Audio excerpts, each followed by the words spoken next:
Okay, everyone, welcome to episode 3. Welcome back to Dear Abbey. If you tuned in to get a positive, uplifting hour, okay, if you wanted some uplifting, fun, lighthearted, some good laughs, some good listens, turn this off because I am a monster right now. I'm starting my period probably tomorrow, so I'm raging and I've been in a horrible headspace all day. I'm not gonna lie. I sometimes don't know like how recovered I am. I think I'm starting to become like almost obsessive about that. And I mean, because I really want to recover because it was so horrible when I was at my worst with my obsessive compulsive disorder. So I just really don't want to go back there, and I'm just scared. And I just need to get rid of the fear of fear, I guess, but easier said than done. I'm just exhausted. I feel like when I watch too many TikToks or too many like uplifting things, or I don't know, like I need to relax on like the Christian TikTok sometimes because it's just very overwhelming for my religious OCD and like moral scrupulosity and stuff like that. I want to make sure I'm a good person and all of that stuff, and that my thoughts are okay and all of these things, and I just can't get certainty about that, so it just makes me spiral. And you can tell that's what's been going through my head because I'm talking very fast and not thinking about what I'm saying. So that's where I'm at today. I've just felt kind of, not to be a Debbie Downer, but I do want my podcast to be not just fluffy stuff, because I think fluffy stuff is great. And there's a time where fluffy stuff is helpful and it's useful and it helps make light of things, but sometimes things aren't light, so we shouldn't make light of them, if that makes sense. I think just all of the trauma that I've been through, in the sense of, we're getting right in, so not sorry. I've just been in a really bad headspace all day, and not all day, but I'd say probably 80% up until this point. I went to the climbing gym and I did like maybe 3 climbs, like warm-ups, and then I kept climbing, and then I was trying this one climb. I did it a couple times and I just immediately stopped because I couldn't get in. I just got pissed off, and normally I would just get back up there and keep trying, but not today. I was exhausted and I wanted to cry, and I didn't want to cry in the middle of the gym, and I felt stupid that I wanted to cry because it's not a big deal because it's just a stupid climb, but it's like it was something deeper, obviously. And I'm just like get tired sometimes from just dealing with it all, I guess. This is not supposed to be a depressing episode, but it's probably going to turn into something that hopefully isn't depressing, but it probably will be melancholy. I'm just not the type of person. It doesn't feel good to me to just be talking about random stuff when I feel like this, and I'm just going to trust that that's for a reason, and I'm just going to go with what I want to talk about and what I feel like would maybe be helpful for someone out there that's listening. It just feels like I haven't caught up, and that's probably the best way to describe it. It's like my life has changed so much in the past year, and it all happened like within 2 months. And I still remember my first intrusive thought after I had taken that stupid Delta 8 gummy and had all that weird stuff. I immediately felt sick. I felt panic, and I was like, ew, why did I think that thought? Like my head just started spinning and I felt sick. I felt like that's just kind of how it all started. And I think from there, it just spiraled out of control. I would constantly seek reassurance to make sure I'm a good person. I needed to hear that I'm a good person because I couldn't prove it. Yeah, it's just, that's kind of how it all started. And I feel like I'm in such a better place. And my OCD tells me I'm not, but I know I am. I still get weird thoughts like that. And I don't actually get anxiety anymore about them. And sometimes I try to look for the anxiety, but I think that's compulsive too, because the anxiety it reassures me that it is like an ego dystonic thought, which just means it's opposite of who you are and like your morals and values and stuff. That it just has been a traumatizing experience, honestly, when it was really bad. It just was really dark. I did not want to I didn't want to stay here. And then in the middle of feeling like I'm the worst person on earth, having your husband up and leave and basically just confirm that for you. I think I have always had a pretty good head on my shoulders when it came to that. And I know it's not all about me logically, emotionally. I think that's just going to take time to really feel that and really believe that, because logically I can tell myself, yes, it's just maybe he just didn't love me. He wasn't ready. He wasn't mature. He was scared. He had his own issues he hadn't dealt with or whatever. He didn't understand what marriage was when he got married. Like, I also believe that I'm not perfect. Therefore, like, I probably did make it hard. I think I'm probably a hard person to be married to because I don't know, but I'm sure I am. And like, I know things that I could do better, and now I've improved on those, but I feel like deep down it like hasn't surfaced yet, and it just slowly surfaces, but there's just still this like piece that's like dead that just feels rejected. And again, logically it's like I know that it's more complicated than that, but I don't think that gives enough credit to the feeling, and it's just really hard, to be honest, to heal from that. Sorry, I don't know why I'm even talking about any of this. I just felt like I turned on my mic and I was like, okay, I'm just going to talk about whatever I feel like I should talk about. And people do like hearing this stuff because I think, at least for me, it's comforting when other people talk about how hard life can be and how dark life can feel and get. And it's not easy for me to have hope sometimes. Like, that's not easy. And so when people are like, well, you know, you have a lot to be grateful for, it's like, yeah, I know that, and I will count my blessings, but I don't feel any different. I don't feel gratitude. I just feel worthless, honestly. I guess if someone around you just isn't feeling grateful, even though they have a lot to be grateful for, don't shame them further. I think they are aware of that, and we're all just trying to feel a bit better. And I think just with my OCD, again, I'm seriously so much better. I don't spiral. And if I do, it's very short, and I can I don't jump into the rabbit hole. I don't click on the thoughts as often as I used to. My rumination time is down like hours a day. I'm not kidding you guys. It used to be 24/7 for months. Like every second of every day I was ruminating. I was trying to solve everything. I was praying. I was compulsively seeking reassurance. I was like, it just, and then sometimes my OCD is like, yeah, but your OCD doesn't look like this person's, and you don't have a bunch of external compulsions, so it's probably not even OCD. Probably it just is continuous, and I just have to observe it and witness it, and it's just uncomfortable, and it's just exhausting. And even when I'm not doing the compulsions, it's not like I feel better doing it or not doing it. I don't actually feel that much better. If you're on the road to OCD recovery, or you just started, or wherever you're at in your journey, or even if you've recovered, you're not alone. And that's with any kind of mental health issue that you're having, or mental illness. Sometimes I just have to tell myself, and maybe this is reassurance, but I think sometimes I need something to keep me going. And OCD is the 7th most debilitating disease. And that's not even a mental diseases or illness. I don't think it's disease or illness or something. But 7th most debilitating illness, I think, is what it is. And that's not just mental illness. That was, of all illnesses, the most debilitating, 7th most debilitating. And I learned that fact when I was first learning about OCD, and I was like, that makes sense. It makes you doubt everything about your life, and it doesn't make your body feel safe or your mind feel safe. There's nowhere to run.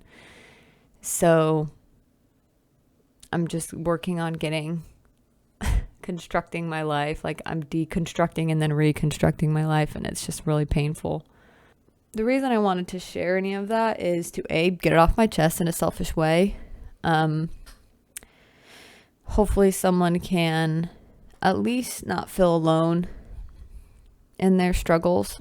That's really my motive for podcasting or getting myself out there, is to be someone that helped me when I was recovering and still am, but someone that I heard their story and I was like, oh my gosh, I'm actually not alone in this. I think one massive problem that people with mental illness, and I think honestly every human being does this, is we isolate ourselves purposefully. Once we've been isolated, or someone has isolated us, like they've just left us out or they've abandoned us, left us, whatever, we just start to immediately isolate ourselves. I do this all the time. When I can never be present with people, because I'm always like, if they knew the thoughts in my head, if they knew what I've really been going through, if they knew all of these things, like they would not even want to have a conversation with me. Yeah, sometimes I do believe that. I'm trying to work on that belief, but it's just really hard, to be honest. And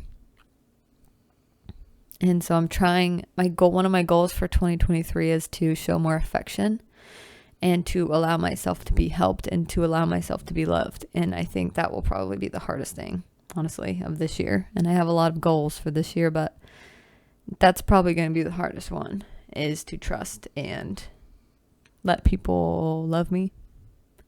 So, anywho, we're in this together. If you're struggling with whatever, we're all messed up and we all have our problems, and that doesn't make us any less worthy of being loved, or our ability to love isn't taken away. And really, choice is just the biggest thing I think that we have, and to just choose to create good habits and be nice to yourself habitually, and eventually it'll feel more true. That's a lot easier said than done, because I know what thoughts come up and how your brain can trick you into not doing that. I know how loud that bully can be and how shameful it is sometimes when you give in and you listen. That's probably all I'm going to say for today on that topic, on those topics. I talked about like 20,000 things.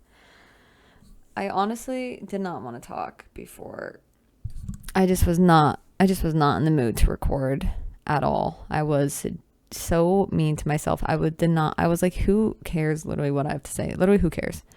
And I barely even care. So I'm just being real with you guys. So you're probably going to witness a self-discovery journey, truly. Because that's where I'm at right now. I'm not at a place where everything's figured out. I don't think anyone's in that place, even though they might appear to be. I hope I'm a little bit different, in a year. Sheesh. I hope I'm not just saying the same old things. I don't want to be the 40-year-old that still is mad about their divorce that they had when they were 20. But to be fair, it's not even a full year, so I feel like I have some time still, Maybe that's toxic of me, but I don't really care. I don't want to be bitter. I really don't want to be bitter. That's like actually a fear of mine. I guess my advice and my experience is to just keep pushing. One more day of doing A, B, or C. One more day. Just don't make any decisions now. Just one more day. And of whatever you're doing, even if it's just like school, you're like, I literally can't do this anymore, unless you have a dream of something else. But if you're working towards something, just one more day before you quit. One more day. This is something so for OCD recovery, you have to write uncertainty scripts. I don't know why I said that like that. Uncertainty scripts, where you basically mine's just a voice memo, but it's I maybe will show one day, but it's basically just me saying, hey, I know you have an urge to figure A, B, or C out. You will never know. You will never figure it out, and you will just hurt yourself in the process of trying. You will never know. Just let it go. Feel the urge, feel the discomfort. I don't know what this feeling means, but feel it and then let it go. Don't attach to it. That kind of stuff. And in one of my scripts, it just says, uncertainty doesn't have to be scary? What if uncertainty is really the most beautiful and most hopeful thing that we have if you're in pain? I think it was this guy I was listening to. He was a Navy SEAL, and he said, I don't remember what the story was, but he said, what if, I can do it? Or what if I keep going and everything actually turns out okay? What if I do A, B, and C and I succeed? Or what if I win? What if I get that job? What if, OCD is a liar and my life will actually be really fulfilling and good? That kind of stuff. So that's it for mindfulness, mental health stuff. I'm exhausted about thinking about it, to be honest. I just don't want to think about it anymore. Okay, I do have a game that I wanted to play with everyone. And I'm going to give you 5 seconds, literally. Okay, maybe not 5 seconds. We're going to play 2 truths and a lie. I will obviously be saying it because you guys are listening. Therefore, you cannot say anything. You don't know. I'm not even going to hear if you're right or wrong, so you're going to have to be honest about it. Hold yourself accountable for, whether you got right or you got it right or wrong.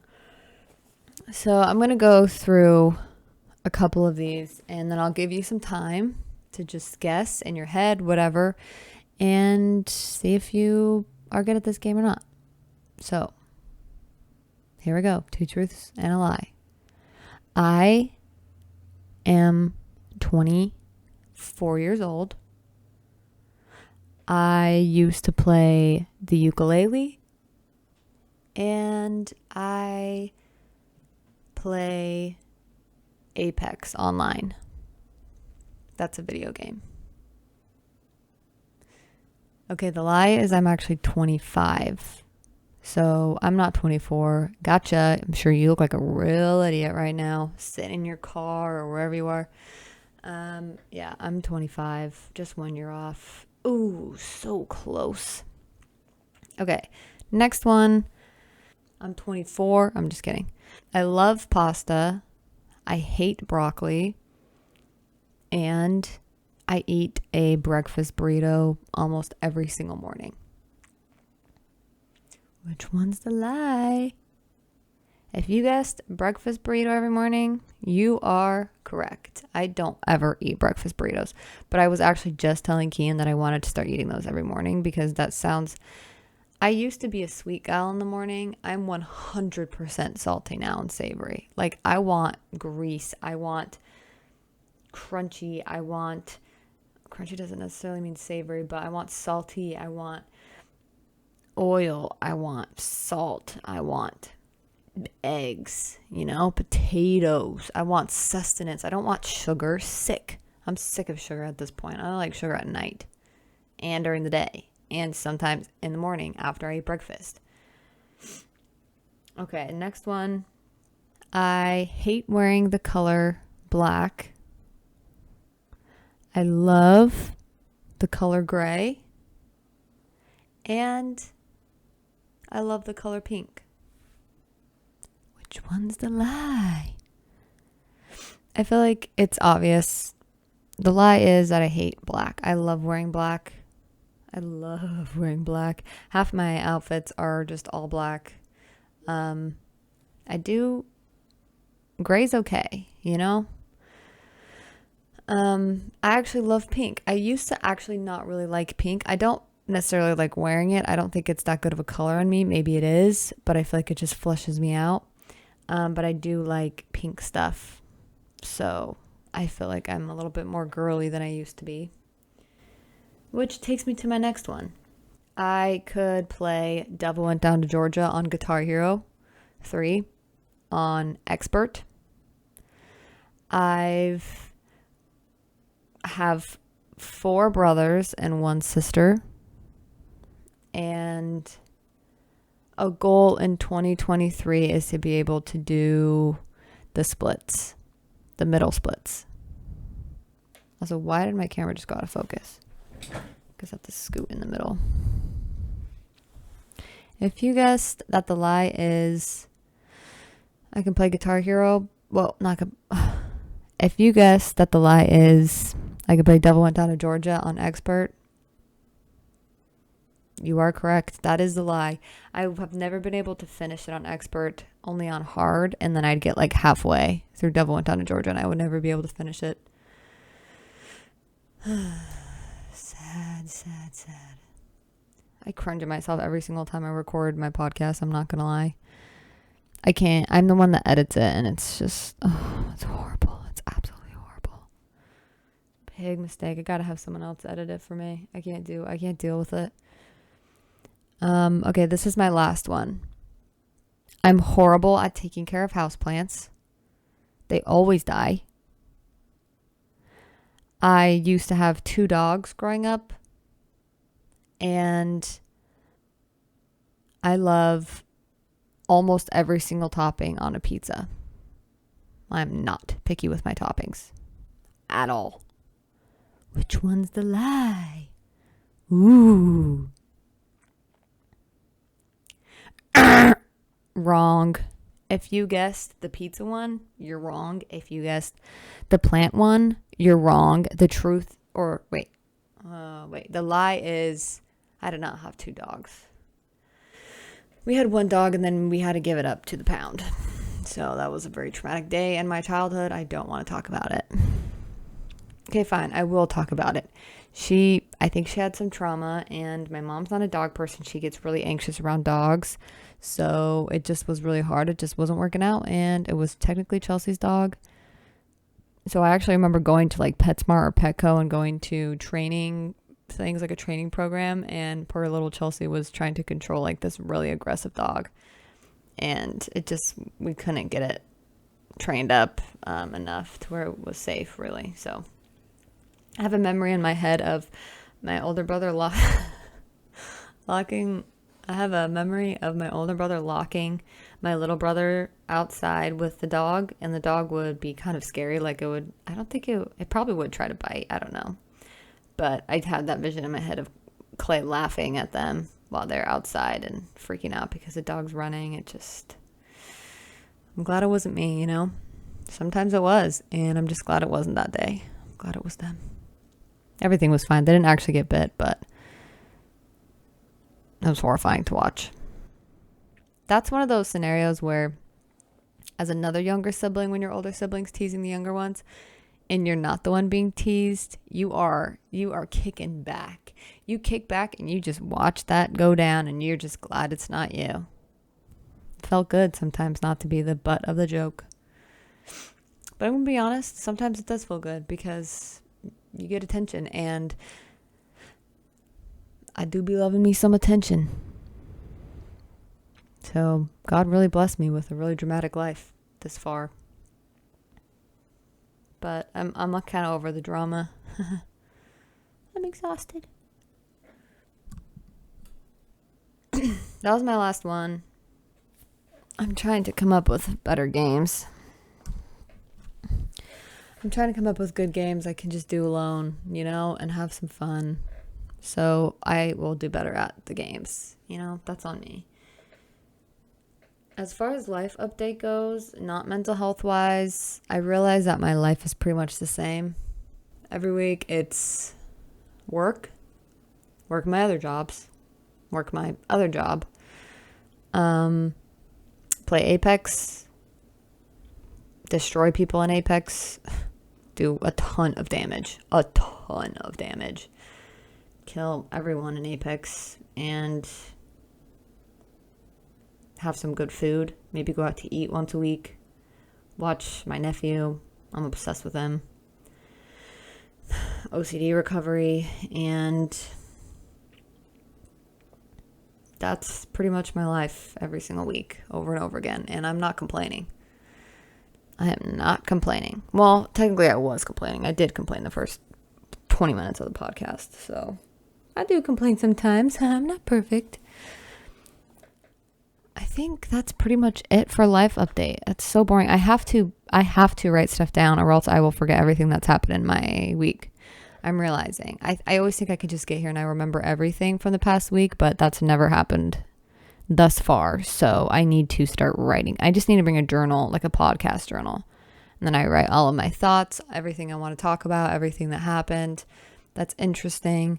And so I can share it with you guys. But I think that's going to be it for today. It's a little bit of a shorter one. I hope that you enjoyed this. It was kind of all over the place, so thank you for bearing with me. As I vented today, pretty much is what it was.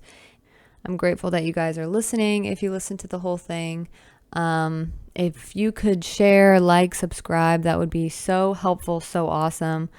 Share it to your stories on Instagram. I just want to reach as many people as I can, find the right people, because I really don't care that much about quantity necessarily. I mean, that would be helpful money-wise, but quality is kind of more important to me, and who listens, in the sense of I do want, to reach the people that would enjoy this type of podcast. Yeah, I just want to reach the right audience. So if you think there's someone that might enjoy this style of podcast, please send it to them. I'd be very appreciative of that.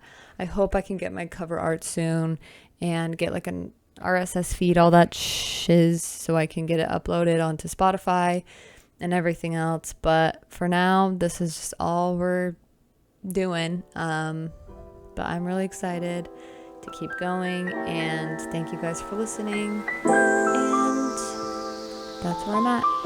Bye.